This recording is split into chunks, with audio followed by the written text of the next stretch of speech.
All right. Welcome, everybody, back to another edition of Chairgatin. I'm your host, Rattlesnake, coming at you live once again from Austin, Texas, here with my co-host, Dakota. Who do we got joining us for Boy, this episode? this is a big one here. I mean, we got a local legend. Steve Carnes is gonna be in the house here later with us. Oh man, we've been waiting for this one. I mean, Mac Daddy himself, the 51 Xfinity ride. He's gonna be telling us all the ins and outs of everything, sponsoring Xfinity cars. It's gonna be lit. Let's get it, dude. Let's do it. What's up? It's Chairgatin coming at you live. Hello, come right in.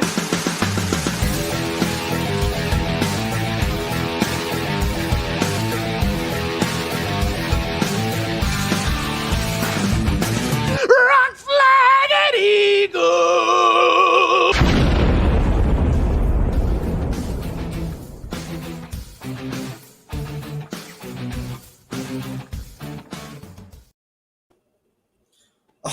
How? I mean, Of course. should we be? I be more excited, or you be more excited since you just left a race 24 hours ago? I did just leave a race. So that wraps up. Chairgatin's live races. Would you go to 9 this year? Yeah, I went to 6. What were the ones that we didn't go to together? I wonder how many Chairgatin went to. Dakota. Yeah. Well, so you went to Dakota. All right, count out the ones you went to. Count out the ones you went to. Daytona 500. Okay. Atlanta 1. Okay. We were both at. Yeah. You went to Dakota. I went to Nashville. So you can add Coda if you I want. went to Nashville. Okay. So Let's that's just 4. should we count them all together? Yeah, just count them together. Okay. All right. Daytona 500. Atlanta 1. Coda. We were both at that. I was at Coda. Talladega 1. Both at that. Coke 600. You were at that. Nashville. You were at that. Atlanta 2. Just you went to that one. Darlington. We both went to that. Bristol. You went to that. Dega. We both went to that one. Yeah. And Texas. So 11. 11. Chairgatin went to 11. So Chairgatin went to 11. That's pretty good. Yeah. I feel like that's not bad. For guys that don't get paid to do this shit, that's not bad. Yeah. For first year tag team combo. I was thinking too, I was like, next February will be like a year. I'll be like, hee. 1 year down. It was our first season in the books. That's right. It'll be a beautiful anniversary for us. Ooh. Daytona. Yeah. Well, I guess Atlanta. Yeah. If we go back to Atlanta 1, Daytona 500 is when you were doing the challenge thing. That's true. Yep. So if you can't tell from my shirt, I just got back from a race. If you can't tell. Oh, did you get that yesterday? Yeah, pretty dope shirt. Yeah, that looks sick. Yeah. Just got back. Oh, also I got this little koozie. Here's the story about the koozie. Pretty dope koozie. Dude, honestly. that TikTok was hilarious. I was like, what is he getting at with this? And then you're like, I got 12-step program. And I was like, oh, that's pretty good. Just me crushing my 12-pack of beers. Yeah. Yep. I when I was recording that too, I had the idea for it. That's why I did the intro like outside the track, because I was like, this will be a pretty funny video. I'm by myself. I go to the race by myself. And we were talking about going to races by yourself. And at the end of the day, you're just drinking and watching the race.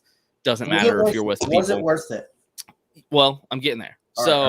While I'm doing that video, though, the whole time I'm thinking, like, these poor people behind me. I eventually just had to tell them, like, hey, man. I'm sorry. Because every time I crack open another beer and take a drink, I'm, like, doing a selfie. And I'm sure they're like, what the hell is this guy doing? What a loser. Every single time.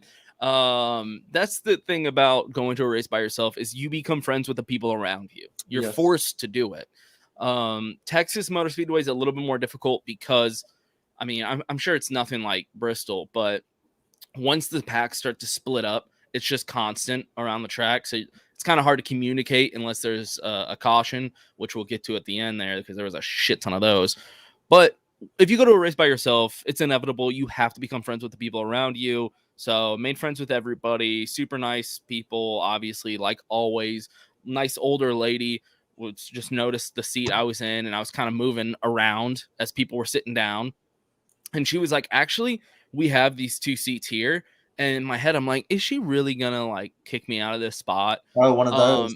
But no, she said our 2 friends didn't show up. So I just want to let you know that you can sit there and not have to worry about it. No one's gonna take that seat. I think I was like, I was like, I love NASCAR people. So nice. Well, I've seen the other side of that as well.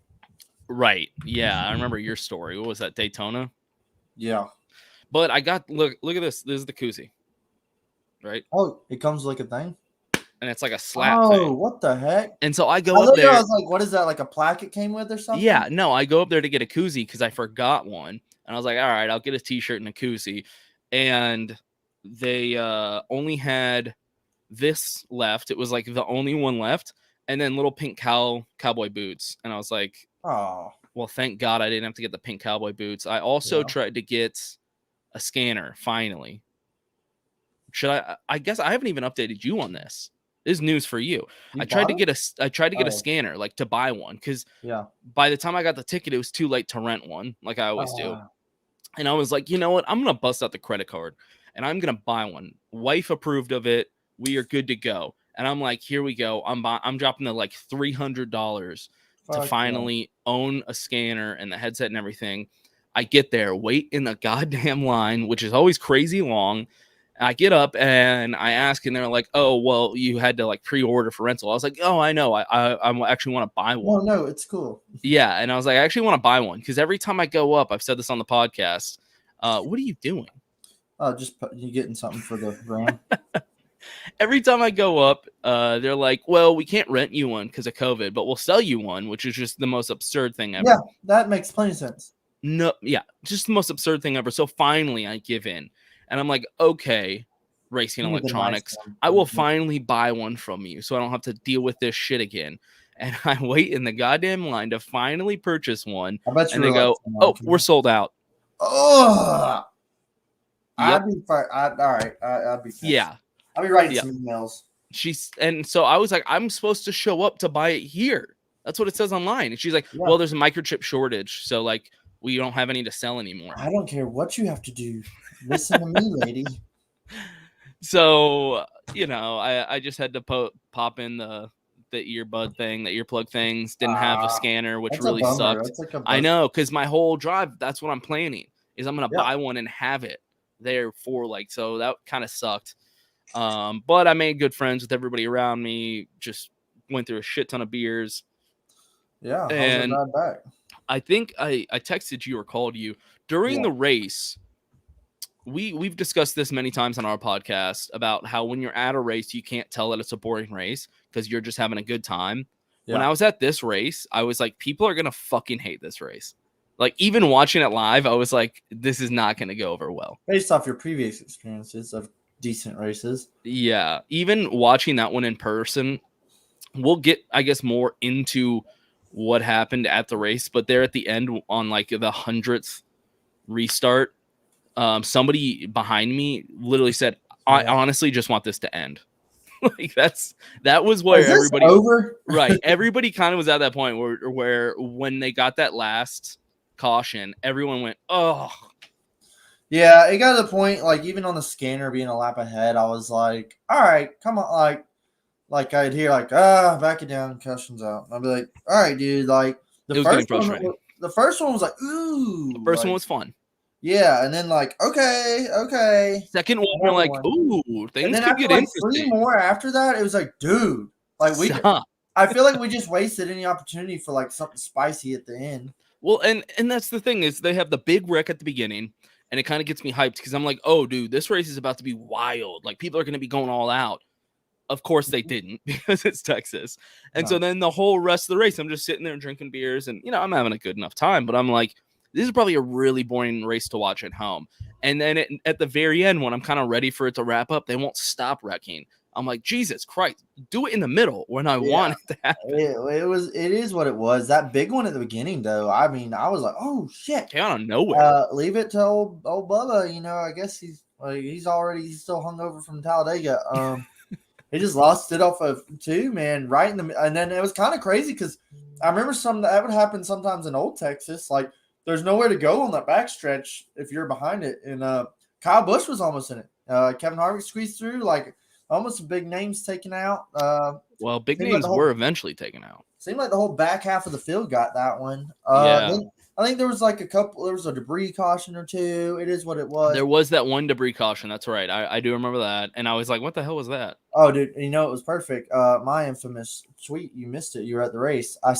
Chase Elliott had to pit for a loose wheel, and he came back, and he just got the lucky dog position, or just passed the leader or something, and the caution came out, and it was like, oh, good old Chase caution, and then people on Twitter were like, that didn't even help him. You must not even watch, or what are you, some dumb Harvick fan? Well, you are some dumb Harvick fan. I'll give him that. But it did. I mean, it pretty much caught the field back up, and Chase Elliott was saved. You know, go figure. Well, and so did he fail pre-race inspection? Is that what happened? Yeah, I mean, every other week it seems. I think 7 of the 8 playoff cars failed the first round of it. And we have talked about this so many times about how it does nothing. What was it? It was like lap 20. He was in the top. He was like in 11th by lap 25. Yeah, because you have the fastest car out there. So what's the downside? Yeah, I honestly that's a good offseason. I was like, dude, they have got to do something about this. Like, it almost makes it. What's the point of even inspection? Oh, let's start us in the back. Who cares? Or what's the point of not cheating? Like, what's the point of showing up with something? Start us in the rear. We'll be up front in a couple laps. Don't worry. Right. We'll have we'll have the best equipment. Fuck it. Yeah. It's pretty much what it is. They were up there, but it seemed to plateau there. After that loose wheel, he never really came back. I mean, he fought hard up into like 9th and 8th and stuff, but he never really got up there like the 5 car did. I don't know, cheating bastards. Well, okay. I think I tweeted this from the track because I could tell right off the bat. I said somebody needs to test that 5 car for steroids because no one could keep up with that car. No. There's one restart. He's like 3 car lengths ahead of them going into 1. Right. Yeah. I mean, I was trying to text you during the race. It's not as bad as Talladega, so you do get some signal. You know, it's hard to like tweet videos, but you can text and stuff. And I think I was texting you. I was like, man, that 8 car's looking real good today. And it did look really good. Yeah. But even at Byron at his best, Reddick everyone else at their best couldn't touch that 5 car. There's just nothing. And I know it's the package and the track we're at, but that 5 car was just unstoppable. The fact is he would put himself in the front even if he wasn't, and nobody could catch him. I was so surprised. Like, I mean, who would have not bet on the 5 car at a 1.5 mile track? I mean, if I was going to bet, that was our super secret behind the premium paywall that you had to get from us. If I was going to bet money on racing, I would have definitely chose the 5, as in any 1.5 mile track. He looked great. He goes back to back. Who would road course and a 1.5 mile? He cannot be beat. The King is locked into the playoffs. He's got the bye, so that is out. That's checked off the list. Kyle Larson will be in the Final Four at Phoenix. We all know. I will say also at the track, just to get a demographic understanding of everyone around me, it was a row of people, of one Chase fan, and then the rest were all Larson fans. And the Chase fan ended up just cheering for Larson anyway, there at the end. And then right behind me was a big-time Larson fan. Granted, he said he has been a fan of his since forever because this kid I was talking to actually runs like midgets and wing sprints and stuff. And so he's just been a big-time fan of his forever. Yeah. And then 2 people, older people next to me, were Martin Truex Jr. fans. Nathan's the only person I know that's a Truex fan that's, not like 55. And then more just Larson fans. Like everyone was a Kyle Larson fan. And that's how it's becoming.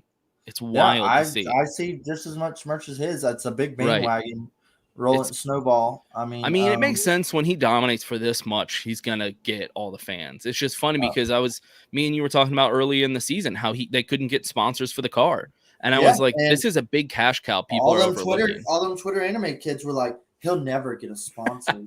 Good luck. Right. Yeah, well, 8 wins on the season, first time on the team. And I saw a good tweet too, and I think I sent it, or I might have sent it in one of the groups, was Bob Pockris. It was a quote. It was like, everybody's like, can you imagine if he'd been in Hendricks 4 years ago?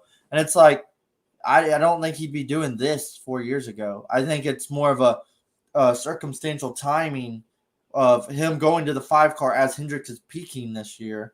I think that helps, but I also do see what they're saying. I do think he would have gotten more wins.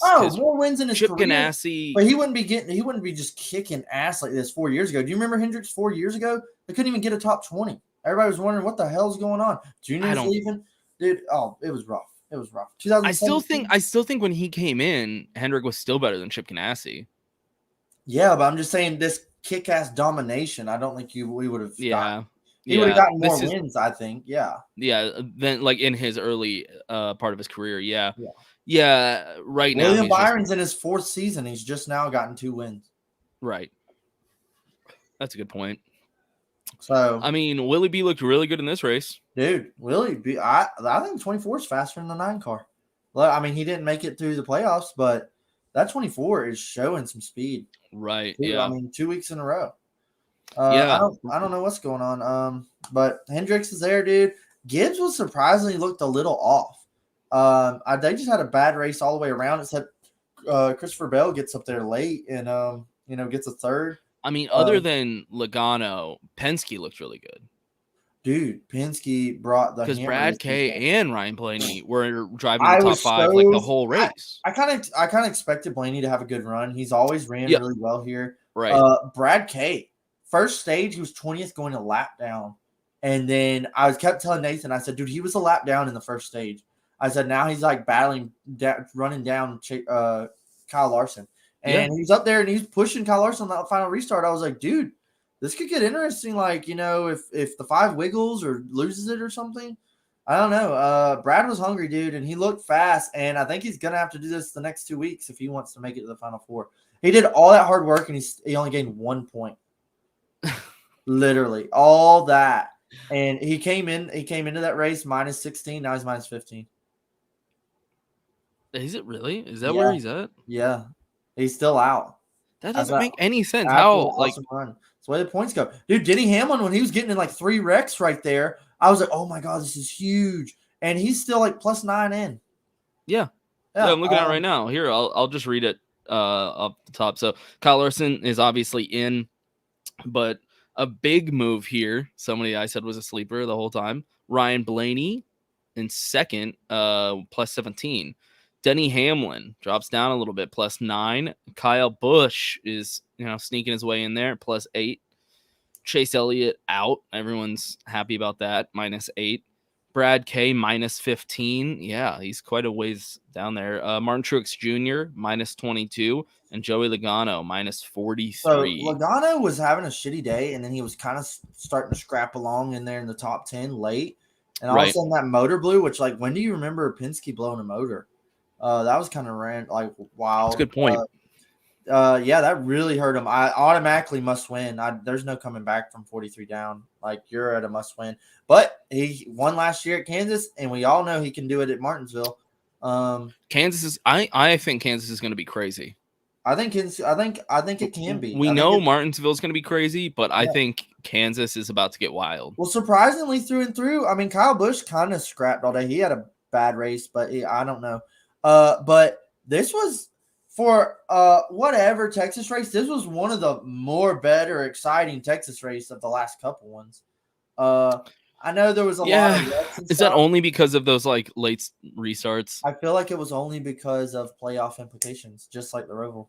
Yeah, which also is hard to follow when you're at the track watching it because you don't know what the point wise. If I could have the scanner on, maybe they would talk about it. But point wise, I had no idea. I just know who's in the playoffs and I know kind of where they're running. And I see guys get wrecked out, and I'm like, well, shit. I hope.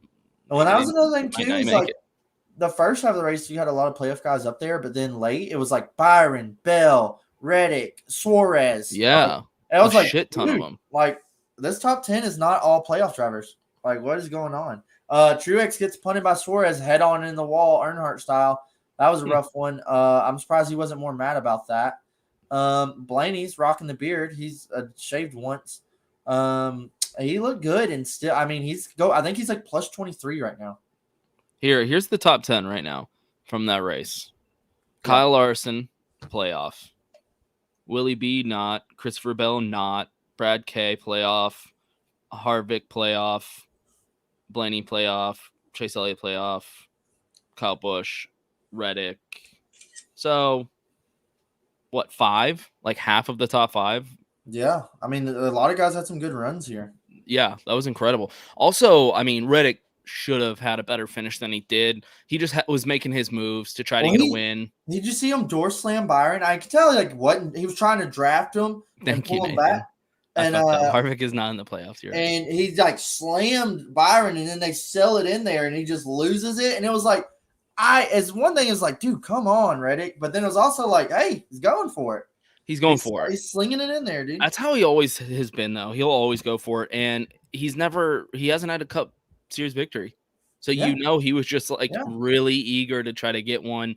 And also, you spend the entire day not being able to make a pass for the lead. I think he was like, on a restart is my only chance. I'm gonna have to do something here.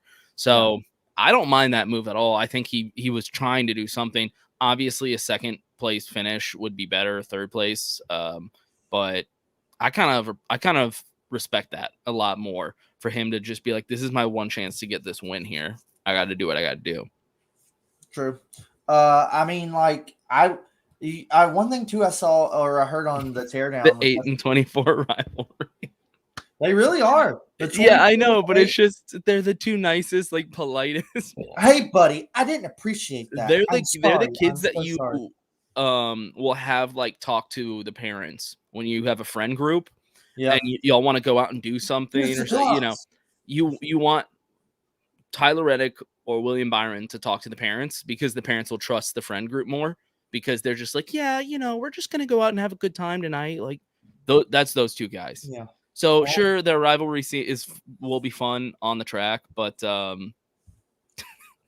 it's almost comical just them getting out of the car and talking to each other. Yeah, that's one thing is like I kind of like Willie B, but he's pure vanilla. I mean, like there's nothing that I don't see Byron throwing fists. I don't see Byron drinking a beer. I see him drinking a Truly. I don't see Reddick doing that either. But I mean, we met Reddick and we just know how nice he is, so I like him. Yeah, Reddick will at least drive the shit out of the car. He'll wreck it before just backing down. That is true. For such a nice guy, he has kind of a ballsy attitude on the track, which is hilarious. Yeah, but hey, man, playoffs brought the heat to Texas. It is what it was. It was whatever. It was kind of like, I'm glad to see this go. Another 550 race. Let's get this one out of this third round. It doesn't belong there. But I'm sure it was better in person. The sights, the smells. Seeing your videos where you were sitting, I never realized how the front stretch was. It looks flat. Like it looks super flat. The dog leg. Yeah. I never Atlanta's got a little bit. I'm sure. I guess you haven't been there. On your videos, I was like, it looks a little different in Atlanta. It does. Yeah. It is definitely different. Like I said, it's a fun track to watch a race at. Like I know the product on the track hasn't been good in a long time, but the atmosphere is always really good there. The people are always nice, having a good time. It's always a lot of people tailgating, barbecuing. Unfortunately, it's a lot of Dallas Cowboys fans, so you got to put up with that. Yeah. But as long as you don't talk football with them, the facilities are always really nice. The facilities are really good there. I think I've always thought it was a really good setup for a track. The traffic to get in and out is actually one of the better ones in my opinion. I got out of there. I called you like when I left my parking spot, and by the time we were hanging up the phone, I was like back to the highway. It takes like no time to get out of there. Yeah, I was wondering too. Is like, you were like, I don't know, should I go? Should I not? And it's like that's probably your last Texas race you're gonna go to. So right. That's what made me. Like, even my wife was like, "Was it worth it? Was it worth it?" Yeah, 100%. Yeah, but here's the thing: it's never not been worth it to actually go to the race. It's just getting your ass up. Glad you did. It's just getting your ass up. I had to wake up at like 6 a.m., drive up there on a Sunday, right? It's not something. Yeah, I was watching your videos and I was like, he looks like he's having a fun time. I was having a really fun time. Yeah. At the end of the day, it was totally worth it. Had a great time. Glad I went. Doing whatever you want to do. Yeah. And I thought about it and I was like, is this the last Texas race I ever go to? Probably not. I mean, more than likely, I'll find my way back to Texas Motor Speedway at some point in my life. Perceivable long life. I mean, hopefully I don't die soon, but does it stay on the schedule? They have to, honestly, Yeah, with the facilities there and too much like money. right. The whole thing on the top is completely just like suites, like the entire thing. And then they have often in the distance, I can't remember if Atlanta has it, Charlotte has it, those condominiums that people Yeah. own. And then it has this like club, this like executive club for race fans on the other side. It's just way too much money invested into that facility. I don't I think they'll hear ever there's a let it go. giant Buc-ee's across the track. There is. Yep. There's a giant Buc-ee's, That's and they've built up genius. that area. There's like restaurants now, a big Marriott. There's a golf course there. It's like built up around the track now. Yeah. There's no way they take it off the schedule. I know people have been, hammering for that, but I think if anything, NASCAR is just going to force them to figure out how to make the product better rather than take it off the schedule completely. Just the facilities are too nice. I don't think they could walk away from it. Yeah, I mean, it always looks fun. I hate, and it's one thing too is like when they build these facilities and they're like, "Hey, expecting 150,000 people there or whatever," and then now you see it today and they're putting banners over the stands and all this. So, okay, here, let me actually break this down. I mentioned it once in a reply on Twitter, but I should probably mention, obviously, on the backstretch, they've covered up those like a long time ago. Yeah. They just use those for banners. But even in the grandstands now, they had both ends completely blocked off, like roped off, so you couldn't walk over there. And the very top section was completely roped off, which is like the shaded area underneath the suites. And so we were in like probably 2/3 of the entire thing was only where they were allowing fans to sit, which was kind of annoying. And then on top of that, I mean, I would say overall it was probably like half full of fans. It wasn't. It didn't look good. Yeah, I could tell it was kind of like, just sit where you want. That's definitely what I did, but that's what I do every time. Yeah. Well, hey man, that was Texas. Came and went. First round of the first race of the third round. We got 2 more to go, and we're gonna get there to the finale at Phoenix. But I think we got a special guest to get in here, the man of the hour. Yeah. Why don't we add him here to the stream? Steve, how's it going? What up, big dog? Dude, man. I wore this hat just because I knew you were coming up. I appreciate it, man. That's my dude. What's up, man? How you doing? Doing good, man. I appreciate you guys having me on. It's an honor to be on Chairgatin. Yeah, dude. The living legend. I enjoy your podcast. Oh, man. Dude, you got like a legit office over there. Yeah, we do. We got a legit office. So when you walk into my office, it looks really professional. But then when you scan back above the door, I mean, I've got visors, bourbon bottles, gloves, nice. Behind the camera, everything behind the scenes. Yeah. So, well, shit, man. Tell us like what you got going on, how you got into racing. Tell us about the race team getting on with the 51 car, or tell us how it all started, brother. Man, it's been a roller coaster of emotions. So, I mean, it's been 2 years of just having fun with Jeremy. So last year, with COVID, it was challenging, but we decided to just do the doubleheader at Kentucky. Yeah. And we just kind of dipped our toes in the water as a company to see how it would work. And it was just awesome, especially to see it didn't hit until, you actually see your company on the side of a car. Right. Like, it's just, there's no words to describe that. And then, and then seeing your car finish top 12, getting airtime on Fox. And then a day later, you've got a doubleheader. You're back on the car again, and they inverted the field. We finished 12th. So when we started the second race, we started 4th. And by, I think it was like lap 2 or 3, we were leading the race. I'm like, okay, this is just too good to be true. Leading an Xfinity race for 11 laps, it was really cool. And it just, it gave our company kind of a little bit of legitimacy being a sponsor of a national sport. And that's First Pacific funding? Yeah, First Pacific funding. So we've got 12 locations around the country. Okay. We do a lot of commercial equipment financing.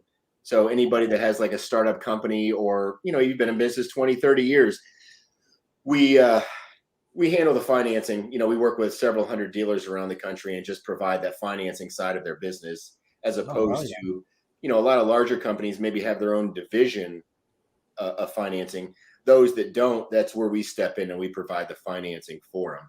So it's been a, you know, in our world, in the financing side, we work with a lot of blue collar companies and provide the financing for them. And that's kind of the heart of your NASCAR fan, you know, blue collar, hardworking company. So we just felt it was a kind of a good fit for our company to be involved with NASCAR to kind of take care of, you know, your common race fan who, you know, just works hard all day, every day. Were you already a race fan before that, or did that get you into the sport and make you more interested? I know you're a huge Kurt fan. Yeah. That's how I always knew you, through Twitter, actually. That was the first thing I knew about you, was just Kurt Busch. Yeah. No, my dad started taking me to Daytona when I was 7. So, and I'm 50, hell yeah. 77. I started going to races when it wasn't really as big and the national exposure wasn't what it was now. We would pull our RV right up to the front of the damn doors at Daytona. Oh, and the good old days. Yeah. You can't do that now. It's a couple $100 price tag. But, yeah. But it was a lot of fun back then. And, you know, just got to really enjoy the sport, you know, before it became this spectacle on national TV. And I mean, the sound and the speed at 7 years old, I was hooked. And so we would hit 12 to 14 races a year, because back then it was a lot of just mostly Southeast, you know, Darlington, Charlotte, you know, Daytona. And that's where you're from, like the Florida area, I'm guessing? I was in Florida for 30 years. I'm in Kentucky now. Oh, okay. But back then I was in Florida. So we would hit all the Southeast races, and my dad would get me home. He'd drive through the night with one eye open to get me home in time to go to school. Sounds like my dad growing up. Yeah. And you know, back then, like, there was nobody knew what racing was back 80s. So I would come in with these airbrushed Jeff Bodine shirts, and people would be like, "Who the hell is on your shirt? Like, what? That's awesome. What is that?" Yeah, so it was airbrushed. I was a one-man show representing NASCAR in high school and everything. So yeah, it was pretty crazy. Hell, that kind of sounds like us, you know, where like I'd be wearing NASCAR shirts and kids would be like, "Oh, you watch NASCAR?" And I'd be like, "Yeah, I do." You redneck? Yeah, you redneck. That's automatically the label that gets associated with right. Well, that's cool that you've been able to find in your professional career as well a way to merge NASCAR, something that you've always liked growing up.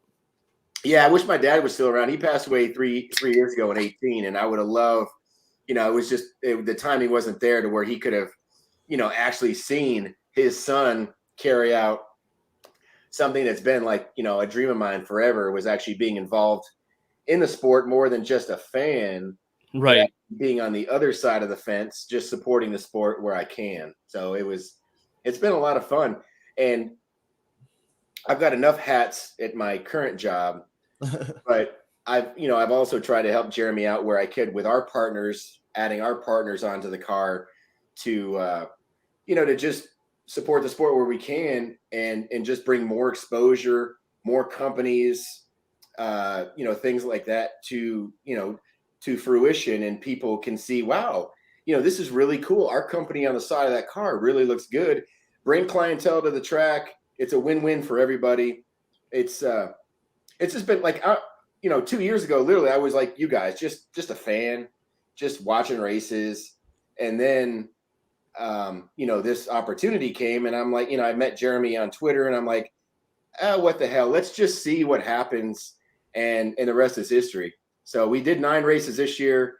We're going to be just as active next year. But we just, you know, we picked a good season to really go full steam with Jeremy, making the playoffs. Hell yeah. You're just your 4-employee company hanging with the big dogs, you know. That's crazy. And is that kind of what drew you to Jeremy or them guys, or were y'all like, or did they reach out to you, or how did that all come together? Well, in December of 2019, I sent out a tweet that said, hey, you know, I just felt compelled to tweet and say, you know, I wanted to offer some tickets to people who maybe had a hardship going on, a tough time in their life for it would have been 20. It was 19. So, you know, 20, I wanted to give some tickets away to people that maybe had a rough patch of time. And so I tweeted that. And then Jeremy kind of added, you know, hey, we'll throw some hot passes in. And I'm like, well, that's a cool gesture. So then I started just kind of DMing with Jeremy back and forth, and we just established a friendship. And then as the season went on, we just kind of went back and forth and chatted. And I said, love to talk about getting on your car for a couple races. And being from Kentucky, and they had the Kentucky doubleheader last year, it just provided a good opportunity. He had the race available, so we jumped on, and kind of the rest is history with that. And then, as the year went on, I was like, man, we got to get more involved. So we just started looking at certain races that worked for us in our customer base. And here we are, 9 races in. We've got, 7 races in. We've got Kansas this weekend, and then we've got the finale at Phoenix. Oh, heck so yeah. Wow. So it's been a lot of fun. We try to add fans to the cars when we could, just to give people, because I know if I was just a fan, I would love to see my name on a car. Yeah, that's always been so cool. You do where you're like, right, first spots get it, or then y'all did the thing for the Fallen Marines too. I thought that was super cool. Yeah, that was good. I wish the networks would give us a little more coverage, especially situations like that. Like nobody else has put all of those that lost their lives in Afghanistan on the car, and we did. I was at Vegas. I didn't see. I was hoping, but I don't think it did get the coverage. But anyways, you can only do so much. They've got their agendas with all your heavy hitter Xfinity teams. Right. You just want to get your 2 seconds in when you can. And you said that y'all gave away a hot pass to a fan?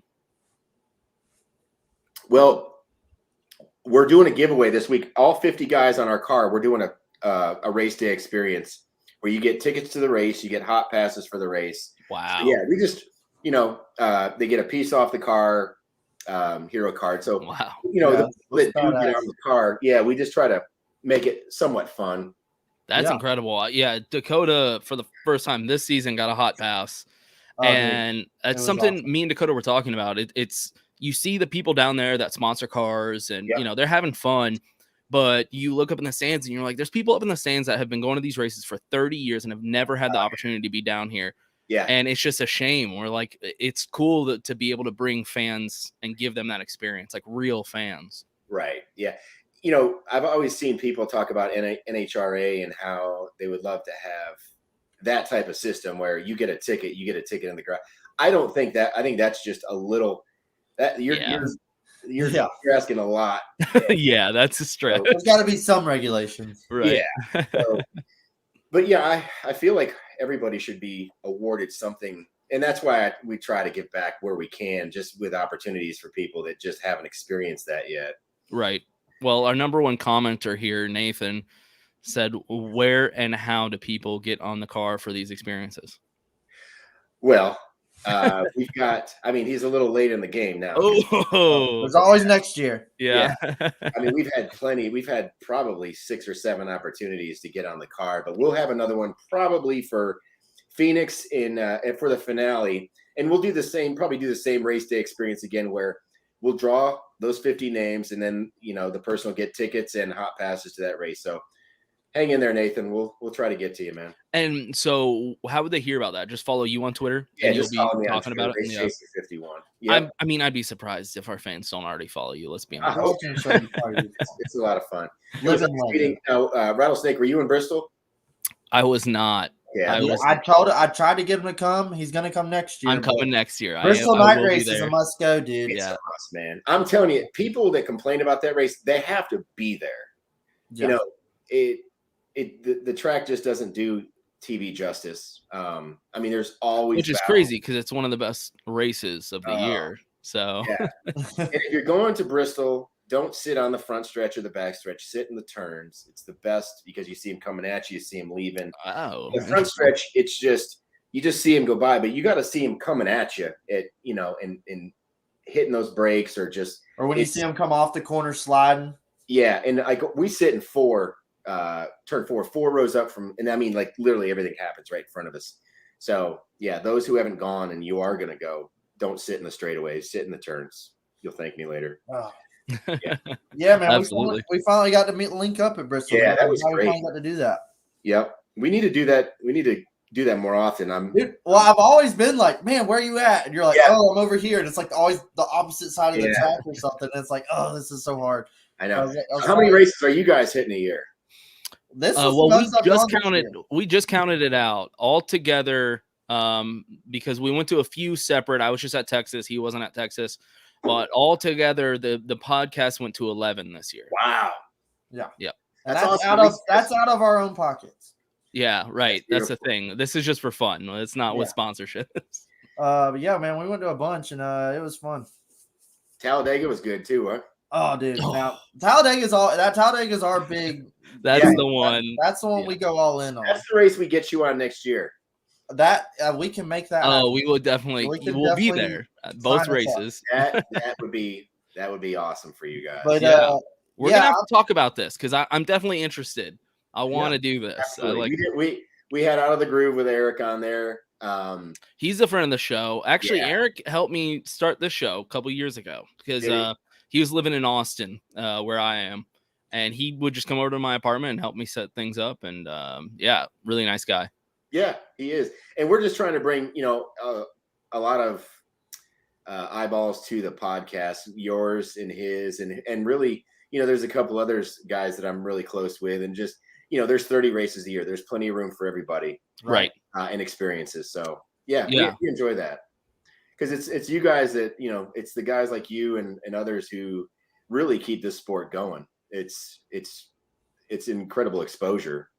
So yeah, man, it would be freaking awesome. We're like the little guys that could over here. We're just scrapping along during our work weeks as we have as adults. That's the thing. Yeah, a lot of the other shows, they're bigger. They make good money.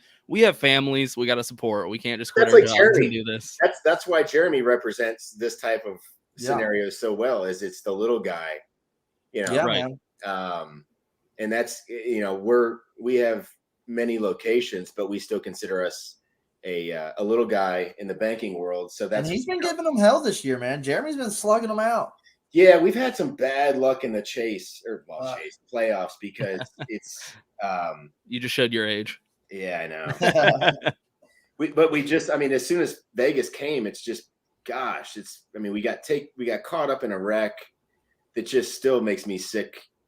They were going 4 wide. I get it. Restarts. It's the only chance to get going. That was the turn one at Vegas too, where y'all just took tires. Oh, yeah. And I guess seeing that, I was immediately like, Steve. Oh, I know. It was Riley. It was 98 and the 10. The 10 has given us hell all year long with just getting involved with us, but it is what it is. It just sucks because once you get behind, it's so hard to get caught up, in that 3 race stretch. Oh yeah. Especially that was the first one of the round. Yeah. And then Talladega, there was an engine issue, and here we are, the 11th, I think came in 12th the other day. So it's just, it's something to build off of, for next year, to know that we can do it. But we'll continue to put partners, build this company with, good friendships and partners on our team, but it's tough when you have, nowhere near the budget of these other teams, right? Because they're going to have the engines, and it's just the horsepower is the name of the game in that series, and you can only do so much with the budget you have in front of you. But that's just about anything in life. It seems. Yeah, that's true. Yeah, got to keep. Hey, well, can we at least say the 51 will probably be where it belongs in the center of the door panel? Is that going to happen? Oh, with the way this BS number changes, probably. One thing I love about you on Twitter is like you don't give a shit. You speak I know it's awesome. and you're just shooting from the hip. I have to delete some things because I'll send it and I'll be like, no. Yeah, I'll see it, or I can tell sometimes like, oh, Steve's done had one tonight. That's how you can tell a real fan where he's like, ah, shit, I probably shouldn't have said that because I'm also a professional. But deep down, he's a real fan and just wants to bitch like the rest of us. The one I got really blasted on was when the road course won, because I was like, there's just no way. I mean, come on, stop with the road course, because you're preaching the choir. Rates are like few and far between. I mean, it's hard enough to pass on the road courses. Now you're going to throw a street course in there. Come on. I mean, maybe, Oh, dude, I've been putting up with these road courses and rovals and shit. We are the anti-road course podcast, yeah, so street you are in course the is right. where I cross the line, dude. Well, and it looks like Indy's trying to get away from that. Indy, I mean, they're talking about going back. Well, I don't know. I haven't even looked at 22 and what they're doing. They might be doing. I'm sure they're doing the road course again, but I think they're. Ooh. I mean, there's really nothing about Indy. Put it at IRP and solve all the problems. But right. But is this true? Did Jeremy get his first win at a road course? Yes, he did. Hot okay. So can't hate him too much, I guess. No, that was great. Matt Tiff still hates us probably, but hey, that was a good one though. Yeah, that was good. Well, shoot, hey, what? Tell me the background about you and Kurt. Like, is that you just being a fan? Is there monster plugs, or like, how are you and Kurt boys? I've just been rooting for him for quite a long time, and we've just developed a friendship over time. It was funny because it's a small world. When we went in Indy just a couple months ago, I had a reservation at St. Elmo's with Jeremy and his family, and son of a gun, we walk in there, and the table right next to us has Kurt and Ashley, and I'm like, you got this really? So we were here first. Yeah, so that was cool. But no, I just been watching them forever, and just through social media and through just being in the garage a good amount over the years, we just established a good friendship. The infamous interview where you got interviewed in the garage and you're decked out in monster gear. Yeah, that was really cool. Dave Burns picked me out there, and that was a first, man. I was just rambling on. I had been fighting with my wife the whole way there because I was driving the RV like a damn cup car. They didn't know that. Yeah. So that's funny. We at Darlington we had hot passes, and me and Dakota got to meet Kurt. And he was one of the nicest. He was. We talked about that a lot in the podcast. He was so nice. Yeah. And he talked to us for like 15, 20 minutes. It wasn't like a hey, hi, bye. It was like an unnecessary. He did not have to talk to us for that long. It was just him being nice. And Dakota would not shut up about the fact that he got offered a Monster Energy drink from Kurt Busch. Kurt gave me a Monster. Really? And he was very hyped about that. Dakota. Yeah, we had the car decked out at Bristol with all the one gear, 41 gear. I don't know if you ever saw back when we had. It wasn't my car; it was my cousin's car. But we had his. Yeah, I know exactly. Decked out the 41, and then the 1 2 years in a row. That was really cool, and it's always been fun to go to these tracks and support Kurt wherever I could.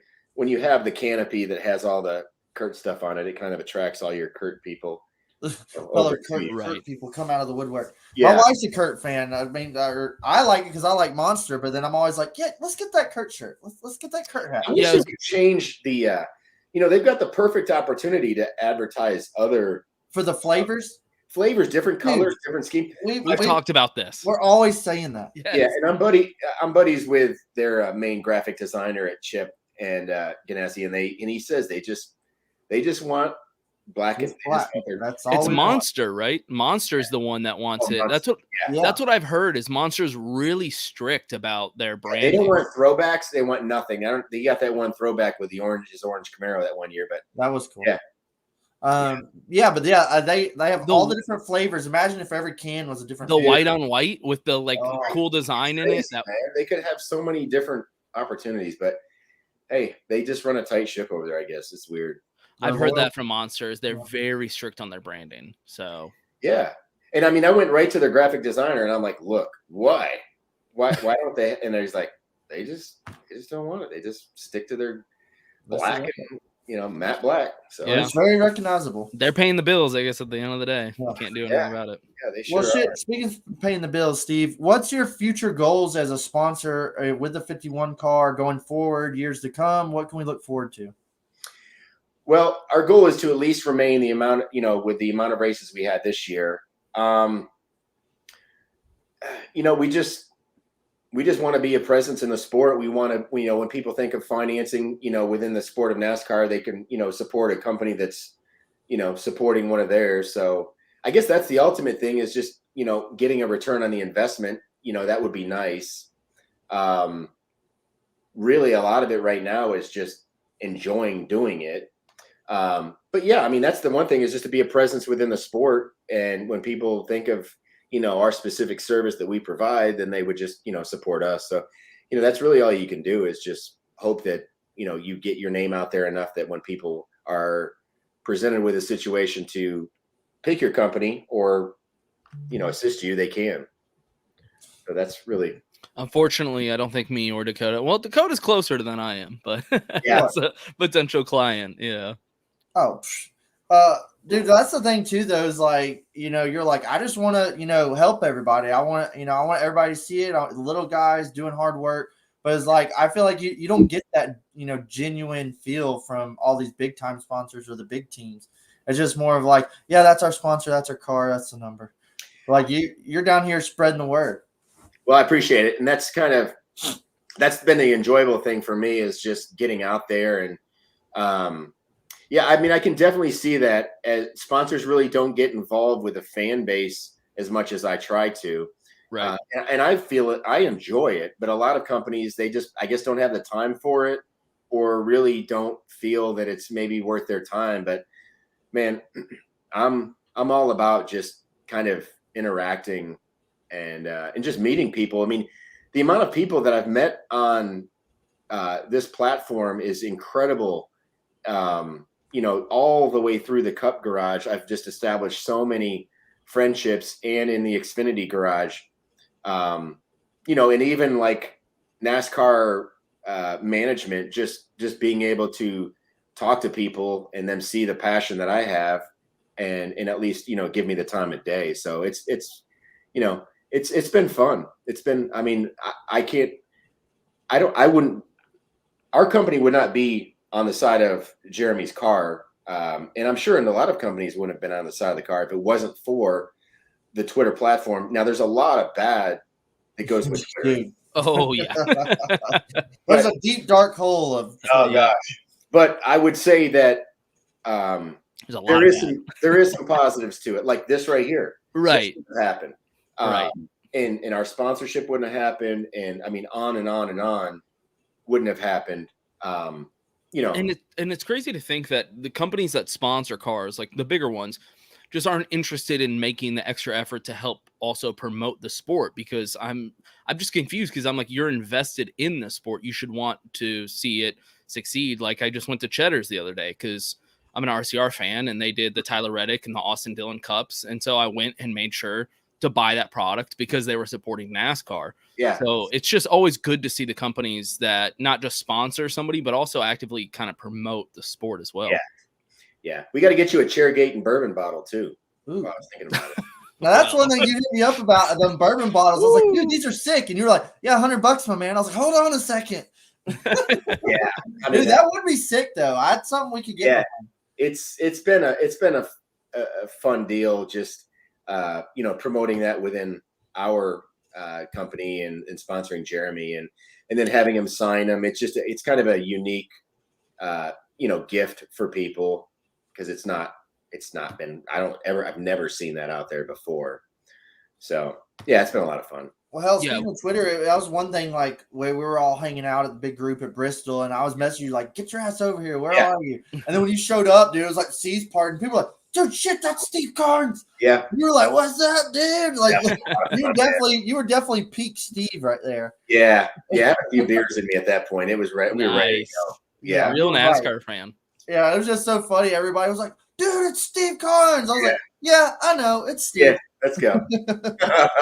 Yeah. We had a good time, man. That whole crew, like all those guys have just, everybody in that group has supported us in one way or another. You're one of the boys, man. You're one of the boys. Yeah, no, it's a lot of, and I'm just one of you guys, man. But just have an opportunity to give back, and we can all just live through each other in one way or another. Hell yeah. You're like hopefully us in the future. Like that's what we're trying to do. Also, well, we're on our way next year, man. Talladega. We gotta. Hey, well, what rate? Do you know what races you'll personally be at next year? If you can say. I'll always be at the Daytonas. Hell yeah. We already got our 500 tickets. See, I'm in Kentucky, so I usually kind of go around that area. So we got Nashville, Indy, St. Louis next year, because of Gateway. Yeah. And shoot, man, I'll have to lay that out and then just start buying the wife shoes and flowers. Oh yeah, it's a give and take. It's a give and take relationship. Yeah, we know that life. Yeah, a happy wife, happy life. So that is absolutely accurate. I've got to make her really, really happy. And just start throwing races at her. Yeah, that's what the position we're both in right now. Yeah, me and Dakota both were like, okay, we're not going to do as many races, and then we started actually talking about it, and we've already bought tickets to like a lot of races, and we're like, oh shit, we might be doing more races. Hey, all right, next year we're going to keep it low key. We're not going to go to all these races. Then we start counting, and we're like, oh shit, yeah. And they're like, should we skip this race? No, we can't. No, we can't skip that one. No. And then Vegas, because we kind of we centralize a lot of our partners with Vegas because we have a lot of West Coast partners.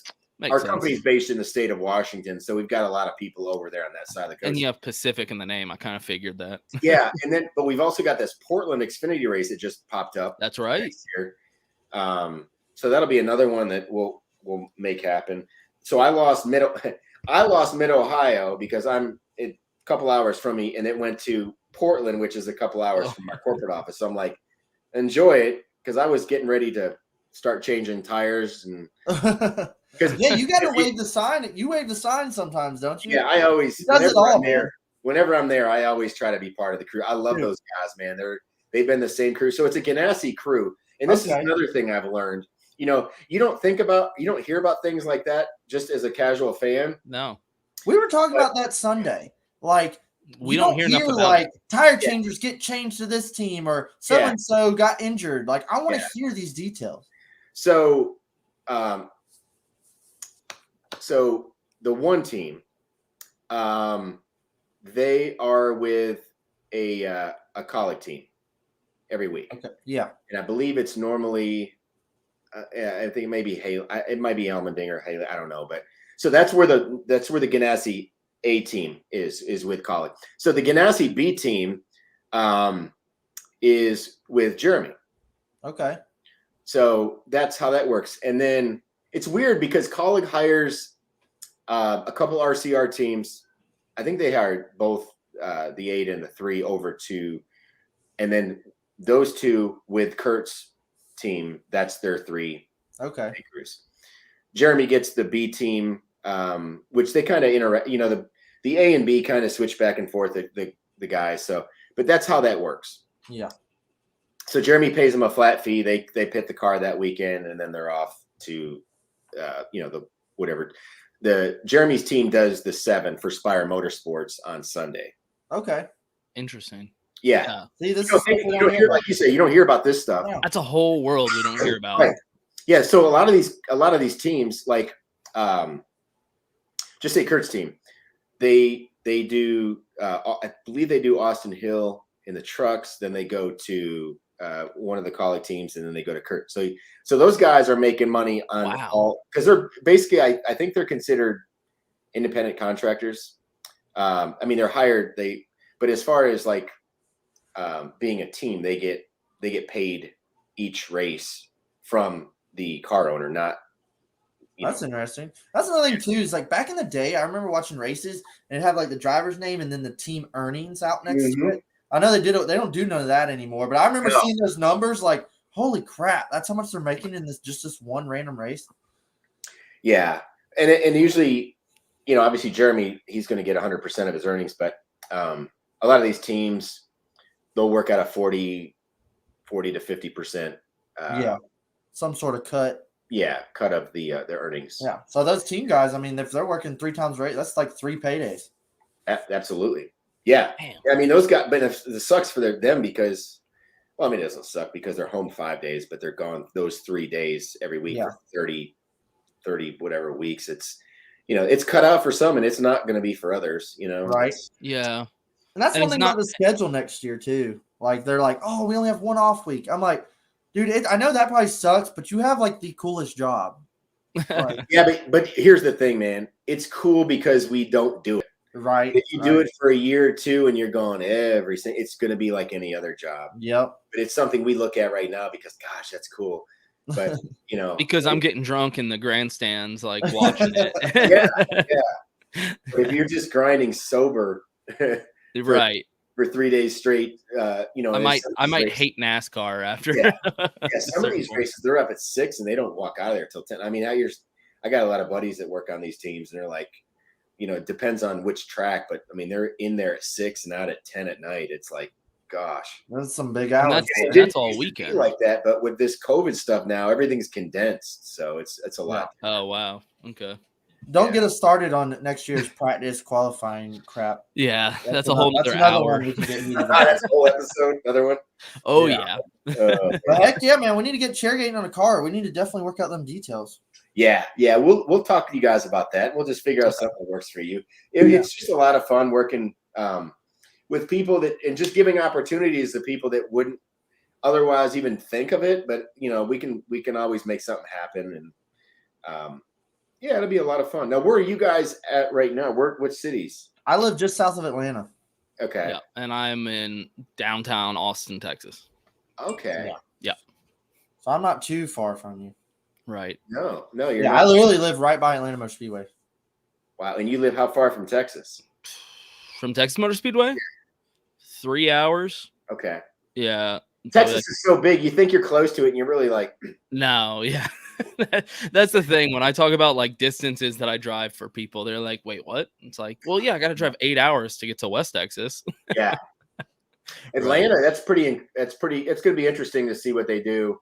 Oh, dude, I'm trying to just stay optimistic about it. I'm like, okay, they're doing it either way. There's nothing I can do about it. Yeah. I don't know what the new car is going to do. I don't know what the track's going to do. I'm just going to sit and watch. But maybe halfway or afterwards, then I'll have an opinion. Yeah. The one thing I hope is that with the, as things progress in technology, I hope, that the pavement in these tracks now contains, some type of aggregate that just makes traction and wears tires out, right? Rather than just. Yep. Oh, you see what they did with Charlotte? It still looks brand new. I was like, I know we want tire wear. Well, that's the thing too, is like I guess it's the sand, but like Darlington, I guess the salt in the air, like they repaved it and it's already worn back out. Like it eats tires now still, but Charlotte, it still looks brand new and it's already 10 years old. I don't know anything about, But Charlotte though, I think that I read somewhere that like Charlotte didn't have anything in their ingredients of their pavement that really just ate tires up, which sounds like you got to make it to where it is gonna fade. Yeah, you got to throw shit in that mix. Just wears tires out. Yeah. So hopefully, I don't know. It'll be interesting. We'll find out here. I like. I don't know if I like it. I'm just rambling, but the three, they're narrowing the corners though, right? Yeah. They went from 52 foot to 48 foot. What they say it was going to be like a smaller Daytona or something like that. But hey, they're posting stuff on their Instagram, and them turns are looking like straight up. Yeah, the banks are wild. It's a little nuts. I'm kind of like, what the hell are we going to see? My thing is like, let's just see what happens. It might actually be cool. I'm not going to be. I can't give any judgment on that. Right. It might work out. I just know how these new cars are going to race. Yeah, I just would like to see tire wear, and that's why I was hoping. I hope they put some shit in that mix that just, Well, that's the thing too. With like any track or any racing, is like tire wear promotes passing. It promotes comers and goers. Tire management is like that's ingredients of a good strategy. Yeah, everything. Yep. Well, Steve, is there any plugs you want to give before we log off? No, that's fine, man. I mean, everybody kind of knows my deal, and yeah, that's true. They definitely do. I appreciate you guys having me on. Of course, man. Anytime. Kind of honored that aspect, and we'll just keep plugging away. And fingers crossed on this weekend. We just need, a good showing. I think we can still get up there in the top 6 or 7 in points before the year's over with these last 3 races. So, but big fan of your podcast, and we'll just keep tuning in. Hey, Hell we'll yeah, be on man. that We'll car be rooting for eventually. you. Absolutely, man. Take care. Hey, we All right, appreciate take care. it, Steve. Sure. See you guys. Yeah.